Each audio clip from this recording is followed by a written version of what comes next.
নমস্কার। অর্ঘ্য হুগলি প্রযোজিত অনুষ্ঠান প্রশ্নের আরেকটি পর্ব নিয়ে আপনাদের সামনে আমি মৃন্ময় ধর। আজকে দুই প্রতিযোগী হিসাবে উপস্থিত আছেন। আমার বাঁদিকে অনমিত্র নিয়োগী, ডান দিকে অতন্দ্র দে। এরা দুজনেই কুইজের সঙ্গে অল্প বিস্তর যোগাযোগ রাখে, আর দুজনেই ছাত্র। একটু হয়তো এদিক ওদিক আছে, মানে কেউ একটু পিছিয়ে কেউ একটু এগিয়ে। অনেকগুলি পর্ব আমরা আপনাদের সামনে রাখতে পেরেছি এবং আপনাদের প্রতিক্রিয়াও পেয়েছি, সেটা লাইক, শেয়ার, সাবস্ক্রাইবের মাধ্যমে। কমেন্টও করেছেন কেউ কেউ, এবং সেইগুলো আমাদের আরও অনুষ্ঠানটাকে এগিয়ে নিয়ে যেতে সহায়তা করেছে। তো আপনারাও এই অনুষ্ঠানে আসতে পারেন। এর জন্য ফোন করতে হবে 8820104402 এই অনুষ্ঠানে। তো আমরা শুরু করতে যাচ্ছি প্রশ্নের আরেকটি পর্ব। নমস্কার, আমি অনমিত্র নিয়োগী। আমার বাড়ি চুচুড়া, ধরমপুরে। আমি গত বছর আমার মাস্টার্স কমপ্লিট করেছি Ramakrishna mission Vivekananda centenary college, Rahara থেকে, জুলজি বিষয়। আমার ইচ্ছা আছে রিসার্চের দিকে যাওয়ার, এখন সেই দিকেরই প্রস্তুতি চলছে। আর আমি স্যারের কুইজের বেশ কিছু এপিসোড দেখেছি এবং আমার সত্যি খুব ভালো লেগেছে। সেই আজকে পার্টিসিপেট করতে পারছি, এটাও খুব আনন্দের।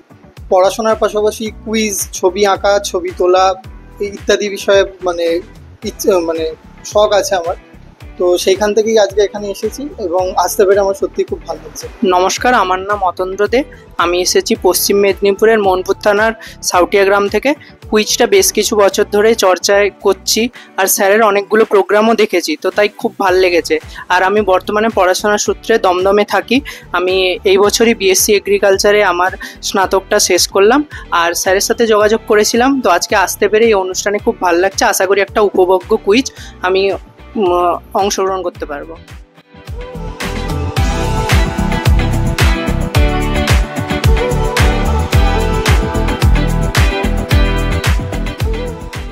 আমার বাঁদিকে অনমিত্র নিয়োগীর পছন্দের বিষয়গুলি হলো সত্যজিৎ রায়, ভারতীয় শিল্প সংস্কৃতি, ভ্রমণ, বাংলা সাহিত্যে গোয়েন্দা, খাবার দাবার, ভারতীয় সঙ্গীত, যন্ত্রসঙ্গীত, এইগুলো। এই প্রসঙ্গে বলি, আমরা দুই প্রতিযোগীর থেকে আগের থেকেই 6টি বিষয়, তাদের পছন্দের 6টি বিষয় আমরা জেনে নিই। সেই 6টি বিষয় থেকে প্রশ্ন করা হয় এবং আমার তরফ থেকে 2টি প্রশ্ন থাকে। তো প্রথম প্রশ্ন অনমিত্র নিয়োগীর কাছে, তবে অনমিত্র সঙ্গে সঙ্গে উত্তর দেবে না। প্রশ্নটি নিয়ে আসবো অতন্দ্রর কাছে। প্রশ্নটির সঠিক উত্তর জানা থাকলে 1 থেকে 5 গোনার মধ্যে হাত তুলে উত্তর লিখে জানাতে পারে অতন্দ্র। হুগলি নদীর তীরে ব্যান্ডেল চার্চ নির্মাণ করেছিল পর্তুগিজরা। চন্দননগরে চার্চ করেছিল ফরাসিরা। আর চুচুড়াতে বসবাস করার সময় ওলন্দাজরা একটি চার্চ নির্মাণ করেছিল। 1744 সালে জ্যান অ্যালবার্ট সিচারম্যান এই চার্চের মিনার প্রস্তুত করেন। 1864 সালে এক ঘূর্ণিঝড়ে ডাচ চার্চটির মিনারটি ভেঙে পড়ে। ওই মিনারের একটি বিশেষ অংশ থেকে নিকটতম ঘাটটির নামকরণ করা হয়। চার্চটি এখন আর নেই। নদীর তীরে মানে গঙ্গার ওই ঘাটটির নাম কিন্তু রয়ে গেছে। কি নাম সেই ঘাটের? পাউন্সের জন্য আসছি অতন্দ্রর কাছে। 1, 2, 3, 4, 5। পাউন্স করেনি। আসবো অনমিত্রর কাছে। ঘাটটির নাম চুচুড়া ঘন্টার ঘাট, যেটা হুগলি মহসিন কলেজের পাশে অবস্থিত। একদম সঠিক। ঘাটটির নাম ঘন্টা ঘাট, হুগলি মহসিন কলেজের পাশে। সঠিক উত্তর দিয়েছে অনমিত্র। 10। অতন্দ্রদের পছন্দের বিষয়গুলি হলো বাংলা ও বাঙালি, সাম্প্রতিক ঘটনা, ভারতের স্বাধীনতা সংগ্রাম, ভারতের রাষ্ট্রপতি, বন্যপ্রাণী, ভারতীয় ফুল ও ফল। একটা ম্যাপ মোটামুটি আউটলাইন করা আছে, কোথাকার মানচিত্র। পাউন্সের জন্য আসছি অনমিত্রর কাছে। 1, 2, 3, 4, 5। হ্যাঁ, পাউন্স করেছে, লেখো।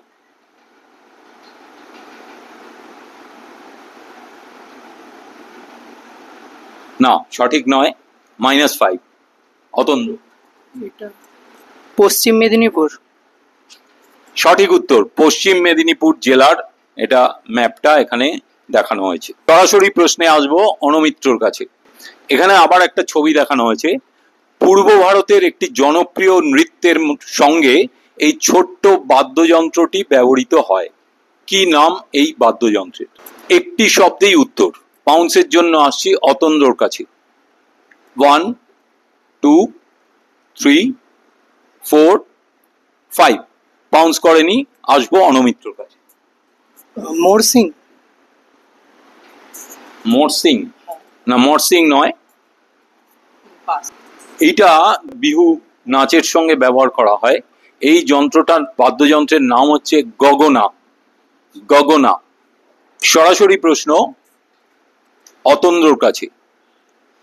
ভারতে জরুরি অবস্থা বা এমার্জেন্সির 50 বছর পূর্ণ হলো 2025-এ। এই নিয়ে তর্ক বিতর্ক চলছে। তো জরুরি অবস্থার সময়ে ভারতের রাষ্ট্রপতি কে ছিলেন? জরুরি অবস্থার সময় ভারতের রাষ্ট্রপতি কে ছিলেন? পাউন্সের জন্য আসছি অনমিত্রর কাছে। 1 2 3 4 5। পাউন্স করেনি অতন্দ্র। ফখরুদ্দিন আলী আহমেদ। একদম সঠিক উত্তর। পরবর্তী প্রশ্ন অনমিত্র নিয়োগীর কাছে। বিখ্যাত চিত্রশিল্পী এবং শান্তিনিকেতনের শিক্ষক শ্রী বিনোদ বিহারী মুখোপাধ্যায়কে নিয়ে সত্যজিৎ রায় একটি তথ্যচিত্র নির্মাণ করেছিলেন। এই তথ্যচিত্র 1972 সালে মুক্তি পেয়েছিল। কি নাম এই তথ্যচিত্রের? পাউন্সের জন্য আসছি অতন্দ্রদের কাছে। 1 2 3 4 5। পাউন্স করেনি। The inner I. The inner I, একদম সঠিক। 10 নম্বর। সরাসরি প্রশ্ন এবারে অতন্দ্রদের কাছে। 1930 সালে বোম্বের গাওয়ালিয়া ট্যাঙ্ক নামক জলাশয় পুরোপুরি শুকিয়ে গিয়েছিল। তারপরে এটির নাম হয় গাওয়ালিয়া ট্যাঙ্ক ময়দান। পশ্চিম মুম্বাইয়ের গ্রান্ট রোডের কাছে এই ময়দানের বর্তমান নাম আগস্ট ক্রান্তি ময়দান। মোহনদাস করমচাঁদ গান্ধী এখানে একটি বিখ্যাত বক্তৃতা দিয়েছিলেন। এই বক্তৃতাটি কি নামে সুপরিচিত? পাউন্সের জন্য আসছি অনমিত্রর কাছে। 1 2 3 4 5। পাউন্স করেনি, আসবো অতন্দ্রর কাছে। ইংরেজরা ভারত ছাড়ো এটা বলেছিলেন। হ্যাঁ, স্পিচটার নাম? হ্যাঁ, ইংরেজরা ভারত ছাড়ো বলেছিলেন। আর স্পিচটা হচ্ছে মনে পড়ছে না। ঠিক আছে, এইটাতে এই উত্তরে নেওয়া যেতে পারে এই উত্তর। এটার নাম হচ্ছে কুইট ইন্ডিয়া স্পিচ, ভারত ছাড়ো বক্তৃতা। পরের প্রশ্ন সরাসরি প্রশ্ন অনমিত্রের কাছে। ওড়িশার কোনার্ক, গুজরাটের মধেরা, কাশ্মীরের মার্তান্ড, উত্তরাখণ্ডের কাটারমাল, আসামের সূর্য পাহাড়, এই স্থানগুলির মধ্যে একটি বিশেষ মিল আছে। কি সেই বিশেষ মিল? আবার নামগুলো বলছি। ওড়িশার কোনার্ক মানে কোনারক যেটা, গুজরাটের মধেরা, কাশ্মীরের মার্তান্ড, উত্তরাখণ্ডের কাটারমাল, আসামের সূর্য পাহাড়, এই স্থানগুলির মধ্যে বিশেষ একটি মিল আছে। কি সেই মিল? পাউন্সের জন্য আসছি অতন্দ্রর কাছে। 1 2 3 4 5। হ্যাঁ, পাউন্স করেছে, লেখো।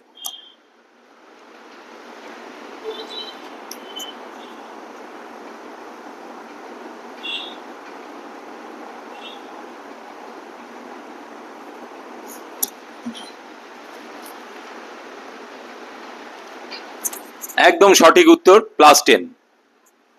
অনমিত্র। এই সবকটি স্থানেই সূর্য মন্দির আছে।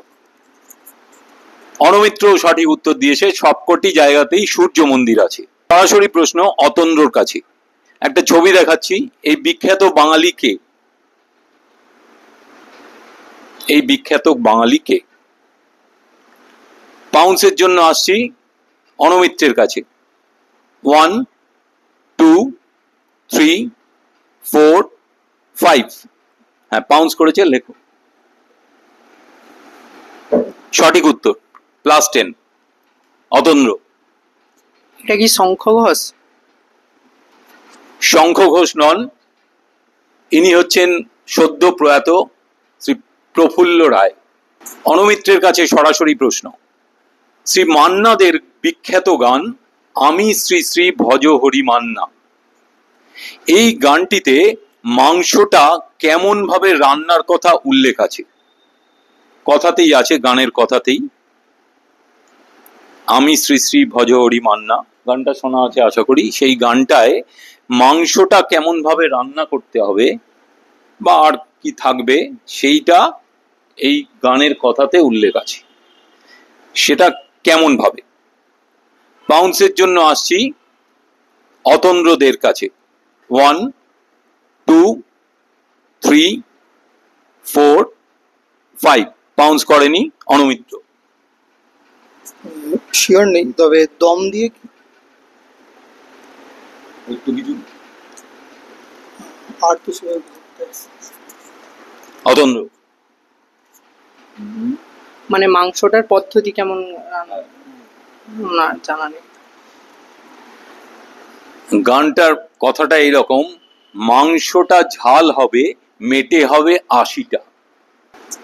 অতন্দ্রদের কাছে সরাসরি প্রশ্ন। এই ফলটিকে, আমি এটা ফল নিয়ে বলছি, গরিব মানুষের ফল বলা হয়, কারণ এই ফলের প্রচুর ফলন, দামে অপেক্ষাকৃত কম, পুষ্টিকর এবং অর্থনৈতিকভাবে দুর্বলতর মানুষের কাছে সহজলভ্য। আমাদের প্রতিবেশী দেশের একটি নামী ফল, জাতীয় ফল বলা হয় প্রতিবেশী দেশের। তো কোন ফলের কথা বলছি এবং ফলটা এই সময় পাওয়া যায়, এটা একটা ক্লু ধরতে পারে। হ্যাঁ, বোঝা গেছে প্রশ্নটা? গরিব মানুষের ফল বলা হয়, প্রচুর ফলে, দামটা কম, দুর্বলতর লোকেরা সেটা সহজেই পায় এবং অনেকেই জানে না এর মধ্যে পুষ্টিও আছে। পাউন্সের জন্য আসছি অনমিত্রর কাছে। 1, 2, 3, 4, 5। পাউন্স করেনি অতন্দ্র। কাঁঠাল। এটা কাঁঠাল, সঠিক উত্তর কাঁঠাল। অনমিত্র নিয়োগীর কাছে সরাসরি প্রশ্ন। নীলাদ্রি সরকার একজন ভারতীয় সেনাবাহিনীর অবসরপ্রাপ্ত কর্নেল। তিনি প্রকৃতিপ্রেমী এবং বিজ্ঞানী হিসাবে পরিচিত। প্রকৃতিপ্রেমী এবং বিজ্ঞানী হিসাবে পরিচিত। হাসি খুশি এবং বিশাল চেহারার মানুষ, অনেকটা সান্টা ক্লজের মতো। বিভিন্ন রহস্যময় ঘটনার সমাধান করেন এবং অপরাধীদের ধরিয়ে দিতে পুলিশকে সহায়তা করেন। এই গোয়েন্দা চরিত্রের স্রষ্টাকে? কর্নেল নীলাদ্রি সরকার এই গোয়েন্দা চরিত্রের স্রষ্টা, একজন বিখ্যাত বাঙালি সাহিত্যিক। কে? পাউন্সের জন্য আসছি অতন্দ্রর কাছে। 1, 2, 3, 4, 5। হ্যাঁ, পাউন্স করেছে।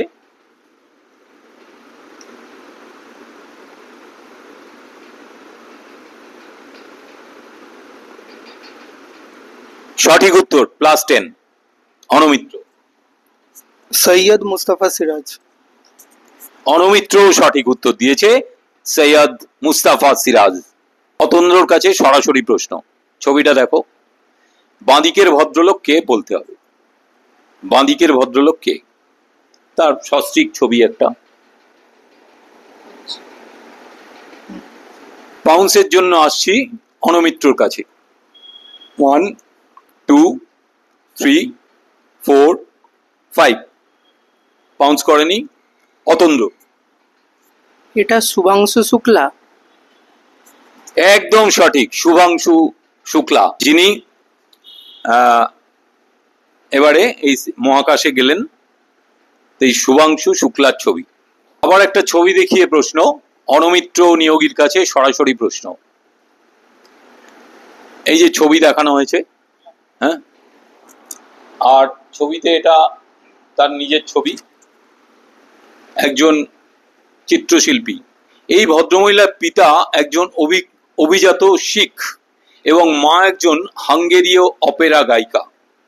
এই ভদ্রমহিলাকে বলা হয় মাদার অফ ইন্ডিয়ান আর্ট। তো কে এই ভদ্রমহিলা? 1 2 3 4 5 পাউন্স করেনি। আসবো অনমিত্রের কাছে। মানু পারিক। মানু পারেখ নন। অতন্দ্র। এটা অতসী বড়ুয়া। অতসী বড়ুয়া নন। অমৃতা শেরগিল, এনার নাম হচ্ছে অমৃতা শেরগিল। পরে সরাসরি প্রশ্ন অতন্দ্রদের কাছে। এই বন্য প্রাণীটির পুরুষের যে পুরুষ মানে মেল অ্যানিমালটা, এই বন্য প্রাণীটির পুরুষের ওজন 2000 পাউন্ড পর্যন্ত হতে পারে। কাঁধ পর্যন্ত উচ্চতা হতে পারে প্রায় 6 ফুট। দেখে ভারী এবং স্লথ মনে হলেও এরা প্রায় ঘোড়ার মতোই দৌড়াতে পারে আর বাঁকও নিতে পারে। 2016 সাল থেকে এই প্রাণী আমেরিকা যুক্তরাষ্ট্রের জাতীয় স্তন্যপায়ী প্রাণী বলে ঘোষিত। কোন প্রাণী? পাউন্সের জন্য আসছে অনমিত্র নিয়োগীর কাছে। 1 2 3 4 5 পাউন্স করেনি। অতন্দ্র। এটা বারসিং, বারাসিংহা বলে যেটাকে। বারাসিংহা না না। বাইসন। বাইসন সঠিক উত্তর, বাইসন। আমি একটা উৎসবের কথা বলছি। অনমিত্র নিয়োগীর কাছে সরাসরি প্রশ্ন। এই উৎসব ভারতে ওই শ্রেণীর উৎসবের মধ্যে, মানে এটা যে ধরনের উৎসব সেই ধরনের উৎসবগুলির মধ্যে দ্বিতীয় প্রাচীনতম এবং বাংলায় প্রাচীনতম। 1396 সাল থেকে এই উৎসব অনুষ্ঠিত হয়ে চলেছে। কিসের কথা বললাম? কোন উৎসব? পাউন্সের জন্য আসছি অতন্দ্রর কাছে। 1 2 3 4 5 পাউন্স করেনি। অনমিত্র। রথযাত্রা। হ্যাঁ, পুরীর রথযাত্রা সব থেকে পুরনো, তারপর বাংলার প্রথম রথযাত্রা হচ্ছে মাহেশের রথযাত্রা। মাহেশের রথযাত্রা, এইটাই ব্যাপার, মাহেশের রথযাত্রা। সরাসরি অতন্দ্রদের কাছে প্রশ্ন। ভারতের কালচারাল হেরিটেজকে তুলে ধরতে 20 টাকার ভারতীয় কারেন্সি নোটের পিছন দিকে কোন ভারতীয় প্রাচীন স্থাপত্যের ছবি রয়েছে? 20 টাকা, 20 টাকার যে নোট, কারেন্সি নোট, একটু গ্রিনিশ ইয়েলো রং, সেইটা, লালটা নয়, আগেরটা নয়, সেইটার সেই নোটের পিছনে একটা প্রাচীন ভারতীয় স্থাপত্যের ছবি রয়েছে। হ্যাঁ, তো সেই স্থাপত্যের নাম জানতে চাইছি। পাউন্সের জন্য আসছি অনমিত্রের কাছে। 1 2 3 4 5 হ্যাঁ, লেখো। একদম সঠিক, একদম সঠিক। অতন্দ্র। হাম্পি। হাম্পি নয়, হাম্পি নয়, সঠিক উত্তর ইলোরা কেভস। তো আমরা একটা উপভোগ্য, প্রচন্ড প্রতিদ্বন্দ্বিতাপূর্ণ একটা পর্ব আমরা এখানে প্রত্যক্ষ করলাম। আমার ডান দিকে বসে আছে অতন্দ্র দে। অতন্দ্র দে সুদূর পশ্চিম মেদিনীপুর থেকে এসেছে। তাকে সেই জন্য অর্ঘের পক্ষ থেকে আন্তরিকভাবে ধন্যবাদ, কৃতজ্ঞতা জানাই। আর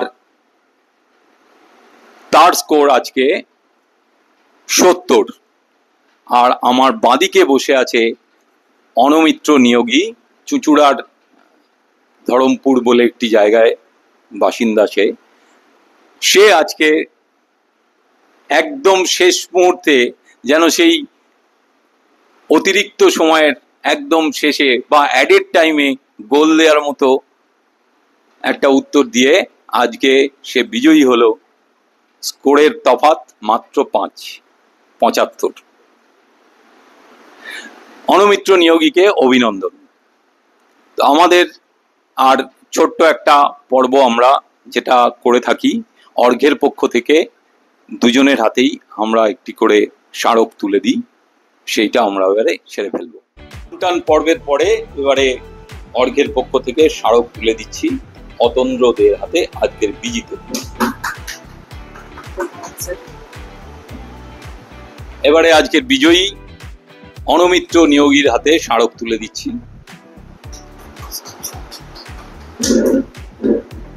নাও।